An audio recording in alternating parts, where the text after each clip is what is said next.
Como Iglesia Católica celebramos hoy la fiesta de la Cátedra de San Pedro.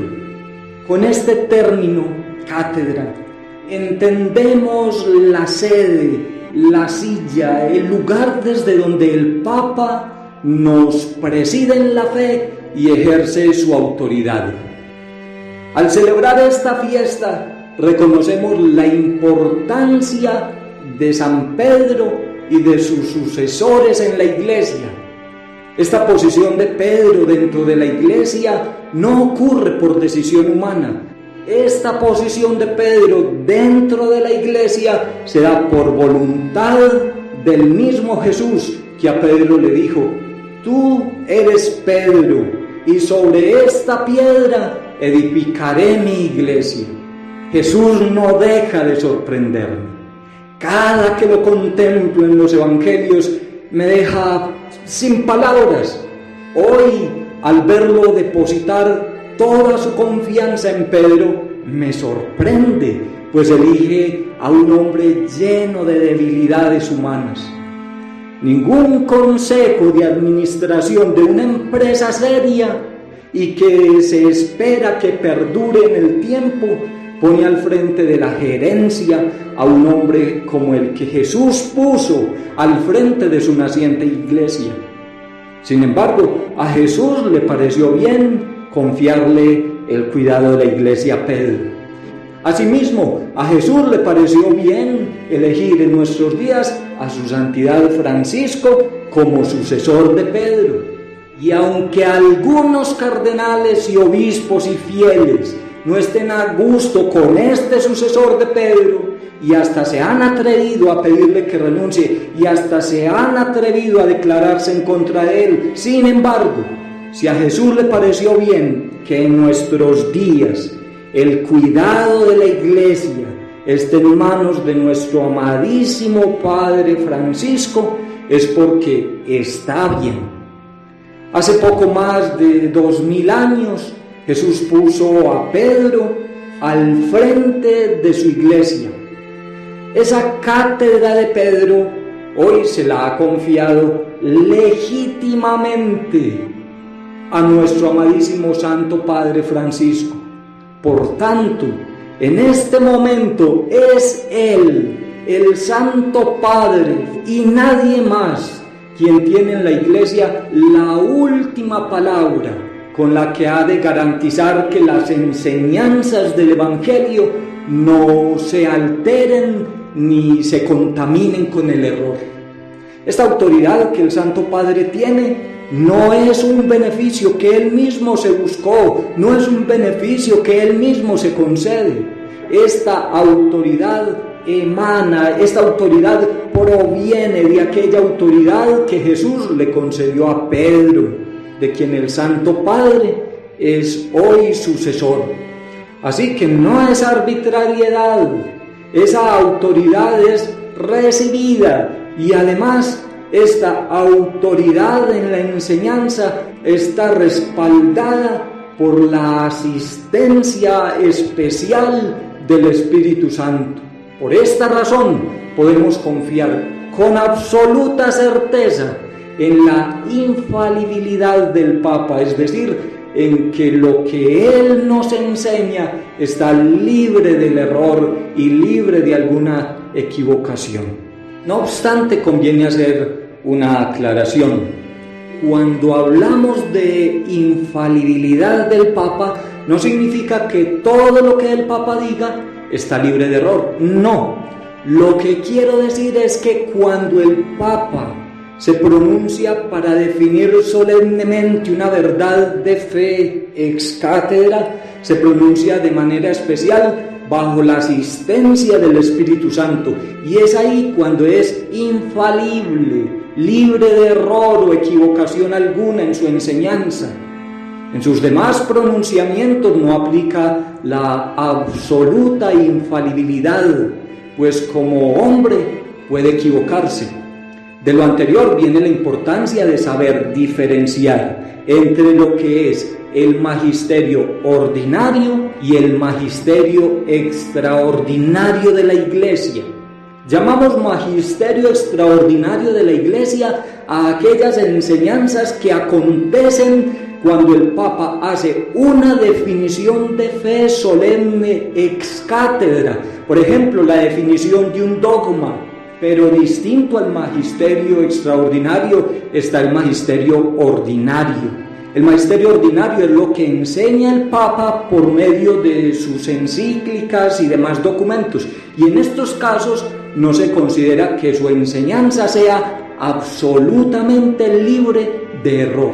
Lo ideal es que esté libre del error. No obstante, por no ser absolutamente infalible, si llegara a suceder que en alguna parte de este magisterio el Papa se ha equivocado, puede y debe corregirse. Sabiendo que el Papa goza de manera privilegiada de la asistencia del Espíritu Santo, entonces en lo que el Papa enseña tenemos un punto seguro para apoyar nuestra fe. En sus enseñanzas encontramos un resguardo frente a los oleajes de confusión doctrinal que hoy encontramos por todas partes. Consecuencia de esas confusiones doctrinales, no pocos católicos actualmente abandonaron la Iglesia para irse a otros cultos. Muchos católicos se han ido de nuestra Iglesia sin conocer el tesoro que la Iglesia católica tiene en su doctrina, en sus escritos. Tanta confusión frente a la fe es consecuencia de la ignorancia respecto a lo que la Iglesia enseña. Y esa ignorancia es consecuencia del poco interés que nosotros, los creyentes católicos, mostramos por conocer las enseñanzas de la Iglesia. Para conocer a fondo nuestra fe, además de leer constantemente la palabra de Dios, que es un deber de todo buen cristiano, además de esto, además de leer la palabra de Dios, para conocer a fondo nuestra fe, nos urge rodearnos de buenas lecturas que puedan ir llevando nuestra inteligencia al conocimiento de la doctrina que la Iglesia ha ido exponiendo a lo largo de estos más de 2000 años. No dejemos de exigirnos el tener un buen libro en nuestra cabecera. Un buen libro nos hará crecer en el conocimiento de nuestra fe y de las enseñanzas que la Iglesia nos expone para que tengamos una mejor comprensión del Evangelio. No obstante, hay que ser muy cuidadosos de qué clase de doctrina leemos. En nuestros días, el Internet se ha convertido en un arma de doble filo, pues si bien es cierto que en muchos sitios se encuentran correctamente expuestas las enseñanzas de la Iglesia, igualmente es cierto que en muchos otros sitios más proliferan, se multiplican maneras inexactas o equivocadas de presentar las enseñanzas de la Iglesia. Y peor aún, hay sitios en los que los enemigos de la Iglesia o los seguidores de otros credos exponen enseñanzas que terminan por confundirnos. Si carecemos de la necesaria habilidad para discernir con qué sí podemos quedarnos y qué debemos rechazar de esas lecturas, si carecemos de este discernimiento, entonces será necesario buscar el consejo de un buen sacerdote que nos oriente, que nos corrija, que nos advierta qué lecturas sí conviene hacer y qué lecturas hay que evitar. Pero cuidado, que no sea un sacerdote de aquellos que se dedican a transmitir sus opiniones, aun cuando esas opiniones propias contradigan lo que la Iglesia misma enseña. Así pues, al buscar un libro o una página para leer, hemos de tener cuidado dónde ponemos nuestros ojos, con qué alimentamos nuestra inteligencia. Y atendiendo a lo que dice San Basilio, al acercarnos a estas lecturas, debemos tener las mismas precauciones que la abeja tiene cuando se acerca a un jardín. La abeja no extrae nada de cualquier maleza, sino solo de las buenas flores. Asimismo, no se esfuerza por llevarse todo de las flores, sino apenas aquello que le sirve, dejando lo demás. También nosotros, si somos prudentes, extraeremos de los libros y de los autores que leemos solo aquello que más se parezca a la verdad que sabemos que la Iglesia acepta. Lo demás lo pasaremos por alto.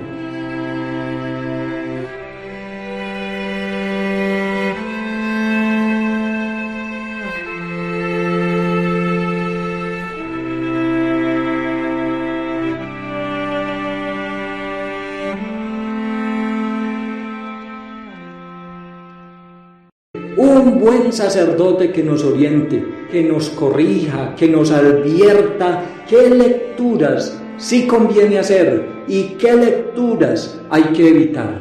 Pero cuidado, que no sea un sacerdote de aquellos que se dedican a transmitir sus opiniones, aun cuando esas opiniones propias contradigan lo que la Iglesia misma enseña. Así pues, al buscar un libro o una página para leer, hemos de tener cuidado dónde ponemos nuestros ojos, con qué alimentamos nuestra inteligencia.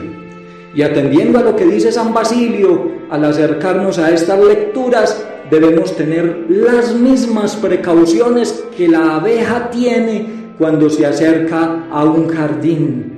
La abeja no extrae nada de cualquier maleza, sino solo de las buenas flores. Asimismo, no se esfuerza por llevarse todo de las flores, sino apenas aquello que le sirve, dejando lo demás. También nosotros, si somos prudentes, extraeremos de los libros y de los autores que leemos solo aquello que más se parezca a la verdad que sabemos que la Iglesia acepta. Lo demás lo pasaremos por alto.